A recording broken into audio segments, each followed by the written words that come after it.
We are proud to present the 2008 WTM Global Trends Report produced in association with Euromonitor International, the world's leading global market intelligence company. This report analyses key trends and developments drawn from Euromonitor International's global travel and tourism research, which researches and forecasts the future of the industry in 207 countries worldwide. Each region represented in the world travel market has been covered in the report, and I will touch upon each region and trend before you help yourselves to a copy. Copies will be available at the end of the presentation and in the press office throughout the duration of the world travel market. Please help yourselves. This presentation will last about 25 minutes, after which Euromonitor's travel and tourism research managers Caroline Bremner and Michelle Grant will answer your questions. Michelle and Caroline, if I join on stage.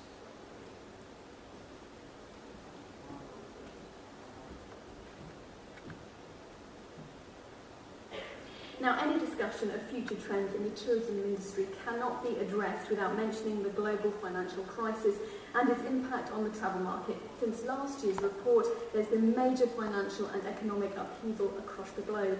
The IMF has revised its forecast to reflect the downturn, with world economic growth to slow to 3.7% in 2008 and 2.2% in 2009 as liquidity dries up, commodity prices rise, inflation increases and consumer demand falls.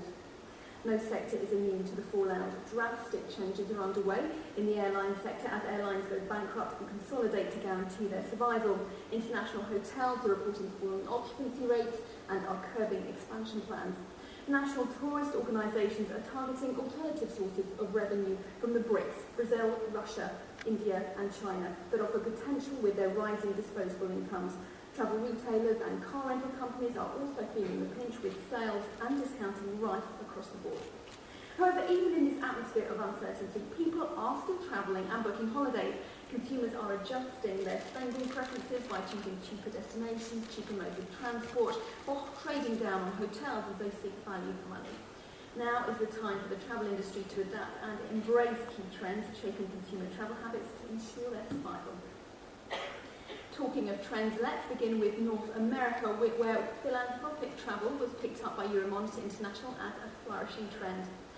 Time-starved but cash-rich North Americans are combining luxury vacations with elements of philanthropy to relax and give back simultaneously. Conspicuous consumption is now becoming conscientious consumption as people reevaluate their priorities in the face of natural disasters such as Hurricane Katrina to focus on the things that matter, including family and charity.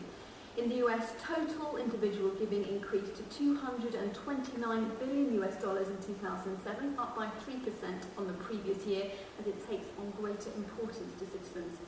Companies are catering to the socially conscious who do not want to forego luxury on holiday and are keen to volunteer and help the local community. Tour operators such as Travel with Conscience in the US donate a percentage of their profits to charity and implement sustainable practices, even being carbon zero. Owners of large tracts of land for preservation are setting up luxury lodges to help recoup the cost of preserving land and communities. This attracts ultra-rich travellers who visit the area and generate economic activity and jobs. Even chained hotels are getting in on the act by offering volunteer programmes such as the Ritz-Carlton Give Back Getaways, which allow guests to volunteer with local organisations such as helping endangered sea turtles in Cancun in Mexico. There is potential for philanthropic travel to move into the mass market as US consumers are more likely to choose industry suppliers that support local communities by paying market wages or by donating a portion of profits.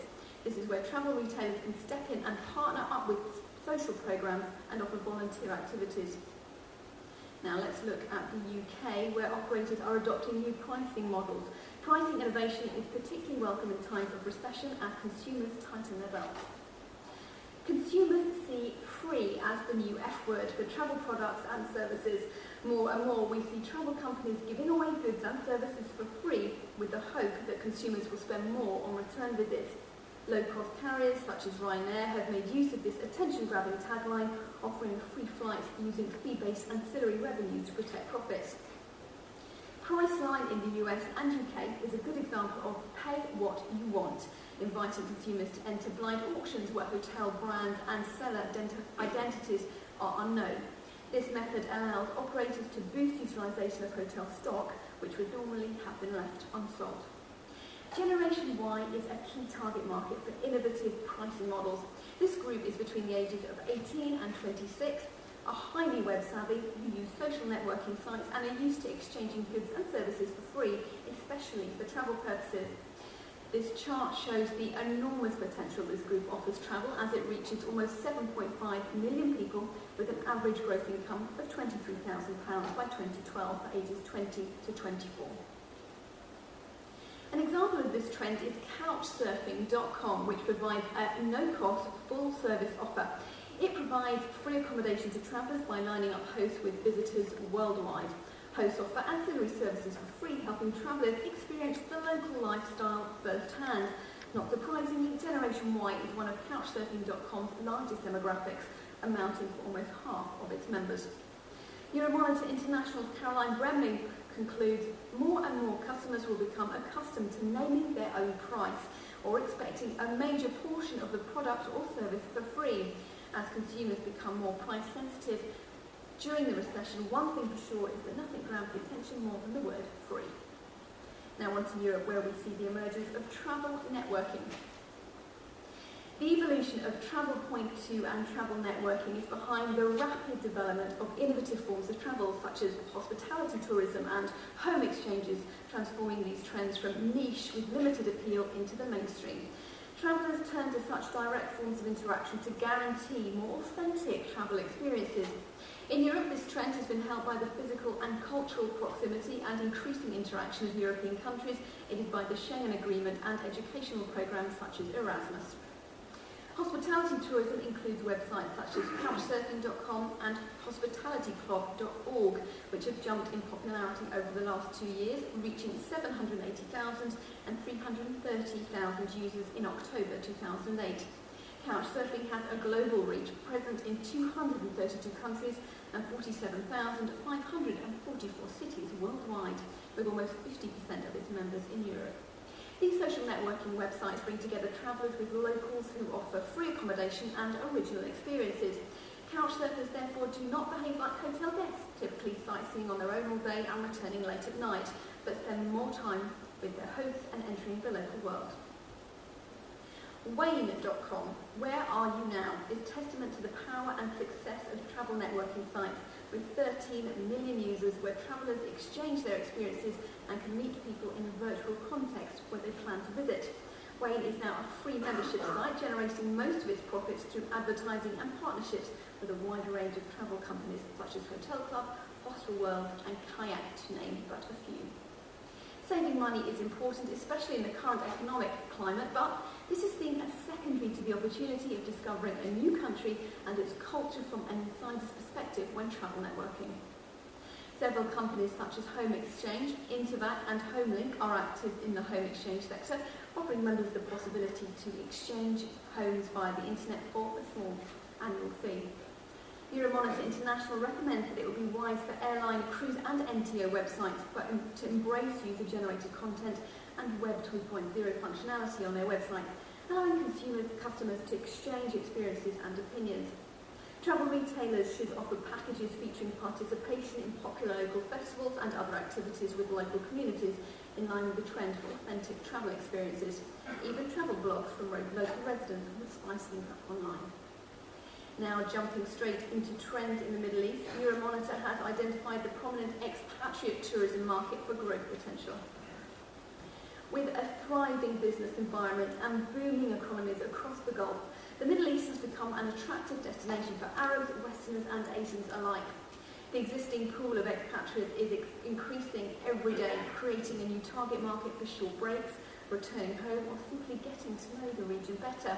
Without a doubt, the last decade has been the most exciting for tourism in the Middle East, enjoying huge investment in tourism infrastructure and a flourishing hotel industry.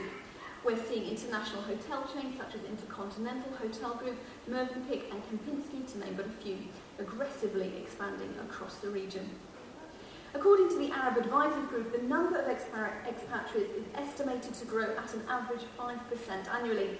In the United Arab Emirates alone, more than 80% of the 3 million residents are expatriates, making a huge contribution to outgoing tourist expenditure, totaling $6 billion.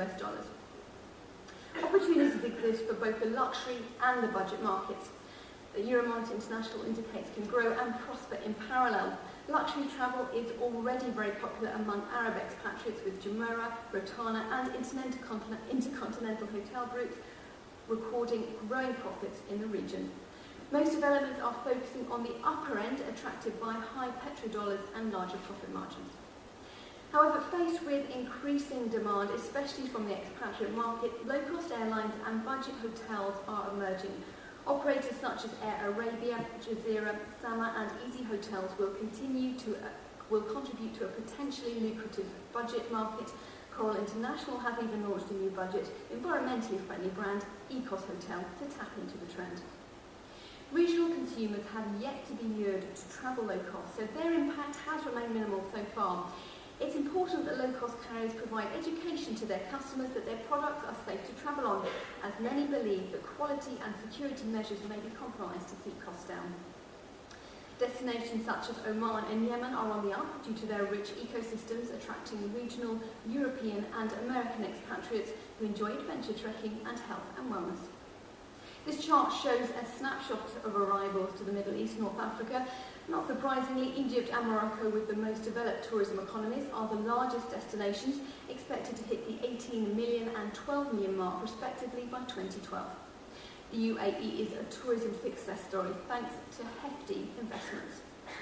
Oman, with its rich blend of ecotourism, adventure and trekking opportunities, will see arrivals increase to an impressive 6 million in 2012. Let's now look at fair trade tourism in Africa, where Euromonitor's report has singled out the sector's potential for going mainstream and boosting sales to sub-Saharan destinations. Fair trade branded products enjoyed healthy growth of 47% globally, amounting to sales of $3.6 billion in 2007, thanks to distribution through mass market channels. Euromonitor believes that fair trade practices can be replicated in travel and tourism due to the shared interest in promoting the respect of local communities, the environment and sharing economic benefits with the local population.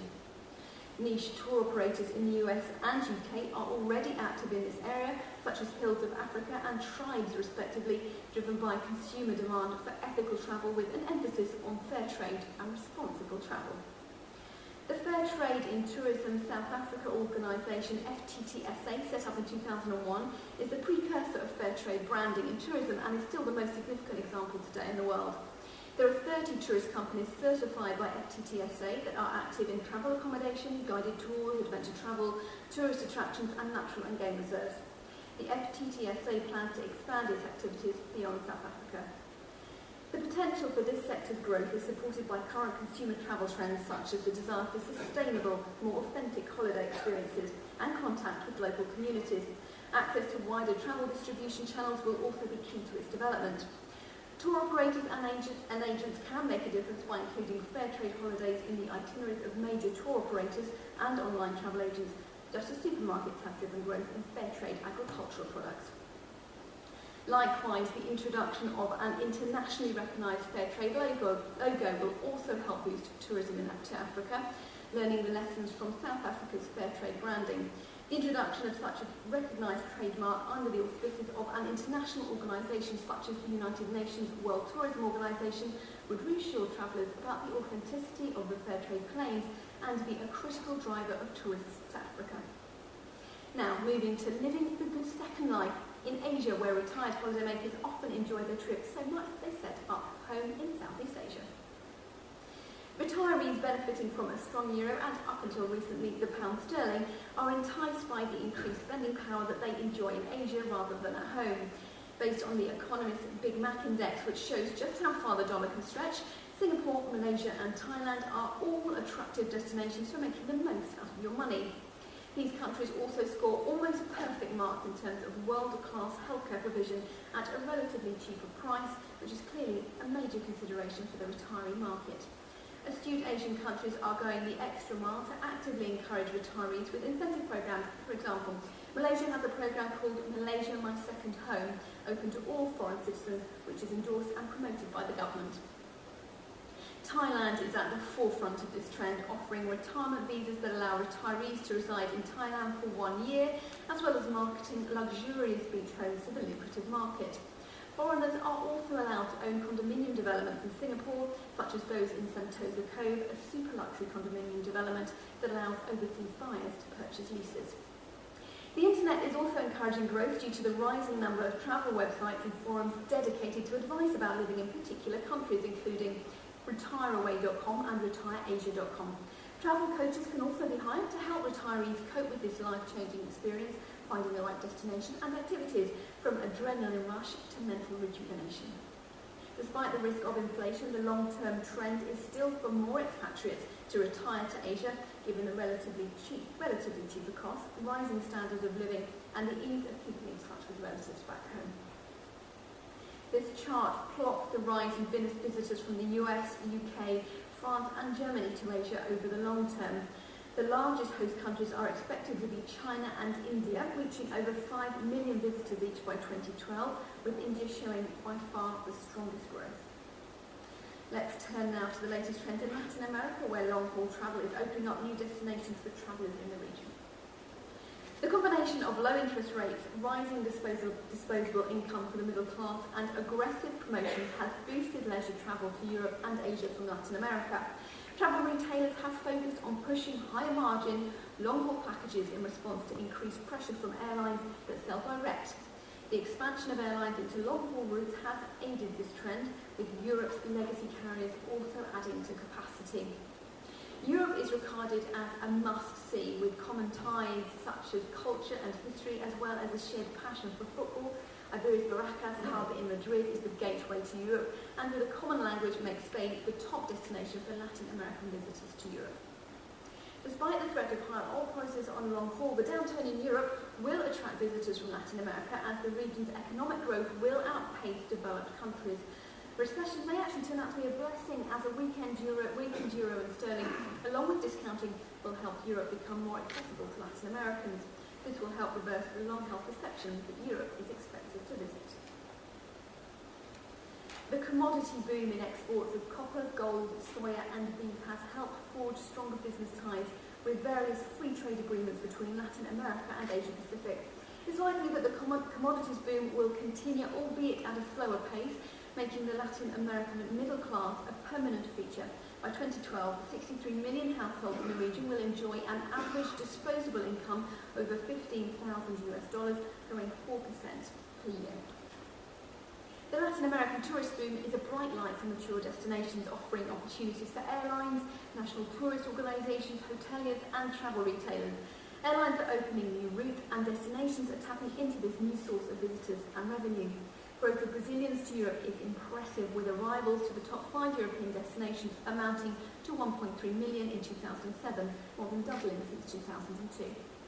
Perceived as more welcoming than the US, Australia and New Zealand are also top destinations for Latin Americans to learn English and pursue advanced degrees.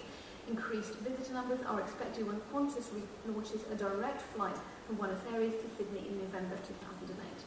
On to our last trend in Asia, where the region is benefiting from the subprime crisis as business travel prospers. Despite the global financial crisis, cash-rich Asia still offers potential for the business travel market, as the region increasingly gains in importance as a strategic priority for companies. Based on the latest IMF figures, Asia should be less affected by the financial and economic crisis than advanced economies, with growth in China and India appearing robust, although slowing down. Activity in the meetings and incentive sector is heating up. Operators should look beyond their traditional approach and push the boundaries of leisure add-ons, exploring the potential of integrating luxury, entertainment and convention facilities all under one roof. According to Euromonitor International, business tourist arrivals to Asian destinations are expected to grow strongly, posting a forecast compound annual growth rate of 9% over 2007 to 2012. In the banking sector, there is a clear shift towards key Asian cities such as Mumbai and Tokyo. These cities saw positive room rate increases of over 20% despite falling occupancy in the first half of 2008, according to research from STR Global. High-end hotels are embracing the business travel sector by upping their luxury quotient to cater to the influx of business travellers. St. Regis is leading the charge, even offering black-toting butlers.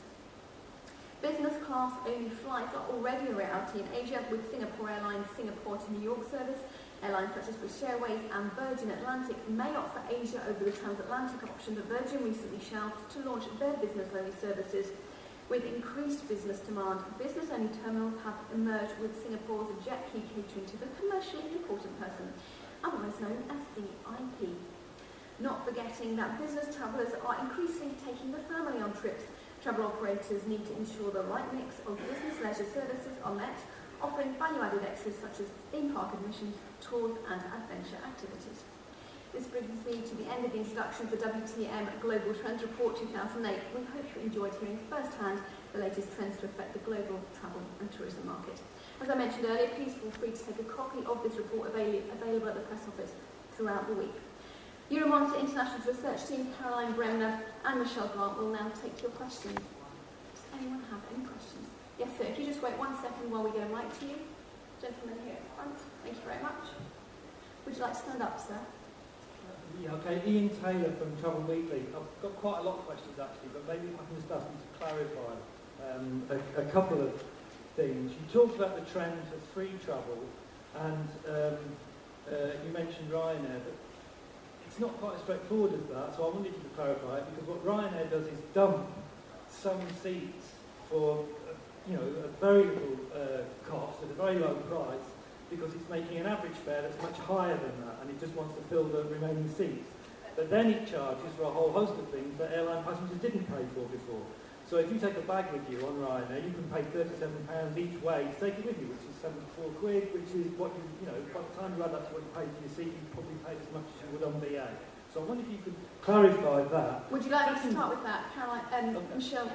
Caroline, yeah. Yes, you're right. Ryanair basically will use free seats to fill up their aircraft, and it's a way of getting rid of distressed inventory. And yes, they make their money in those cases through their ancillary revenues. And Ryanair have, obviously taken the charge on ancillary revenues as a low-cost airline for over the last 10 years. And currently, 18% of their revenues are from ancillary revenues. So yes, you're absolutely right. But it's some airlines prefer to do this, but EasyJet, on the other hand, don't offer free seats. Another question, sir? Yeah, sorry. You talk about fair trade, but actually, again, I'd like to clarify, because there's a problem with fair trade in tourism. And the Fair Trade in South Africa, that organisation isn't accredited by the Fair Trade Accrediting Organisation, because there are a whole host of problems with clarifying fair trade all the way through the supply line. So there's kind of a paralysis about it. So it might be handy if you could just clarify that for other people. My understanding is that a fair trade mark for tourism is some years away. Oh, yes, I agree that it is some years away, particularly for a multinational approach to certifying fair trade in tourism organizations. South Africa has experienced success to a certain degree with their organization, which is a non-profit organization generating its operating budget from donations from multinational development programs, and a smaller percentage of its operating budget from the certification fees. There are several organizations that are working towards a national, multinational accreditation body. One of them in the U.S. is the Center on Ecotourism and Sustainable Development, is working to develop the Responsible Travel Stewardship Council to sort of embody a global approach to practical standards that can be implemented across countries while taking into account the differences, the different issues that each country faces. But that is definitely a problem that the tourism industry needs to address. Sorry, if I might just ask one final one. I'm sorry, just if I may, just on the economy, you seemed optimistic as you pointed to Asia, you pointed to Latin America, and I wondered if you'd like to just clarify that, because it seems inconceivable that Latin American economies will not be affected by the global downturn. Argentina is in huge problems and about to nationalise its airline, for example. India, there's a huge turn down in the airlines to the extent that Jet Airways and Kingfisher are merging.